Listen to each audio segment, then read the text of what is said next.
Hi adenium gardener. நீங்கள் இப்போ பார்க்குற பிளான்ட்ஸ் எல்லாமே பார்த்தீங்கன்னா குட்டி போன்சாயான அடினியம் பிளான்ட்ஸ் தான்.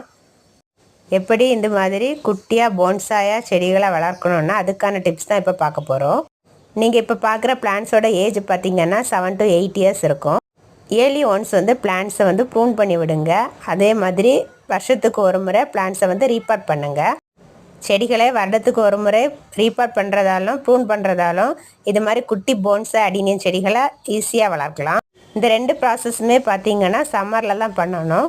செடிகளை ப்ரூன் பண்ணும்போது இந்த கிராஃப்டிங் போர்ஷனுக்கு மேலே வச்சு கட் பண்ணி விடுங்க. அப்போ தான் அதுலேருந்து நிறைய கிளைகள் பிளான்ட்ஸ் பார்க்குறதுக்கு புஷியாக இருக்கும்.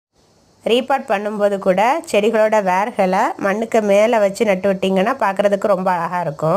பாருங்கள், இந்த செடியோட வேர்களை பாருங்கள் எவ்வளோ ஷேப்பாக அழகாக இருக்குன்னு. இந்த மாதிரி செடிகள் பார்த்திங்கன்னா எங்ககிட்ட சேலுக்கு அவைலபிளாக இருக்குது. பேக்ரவுண்டில் பார்த்தா தெரியும் இந்த மாதிரி எவ்வளோ செடிகள் இருக்குதுன்னு.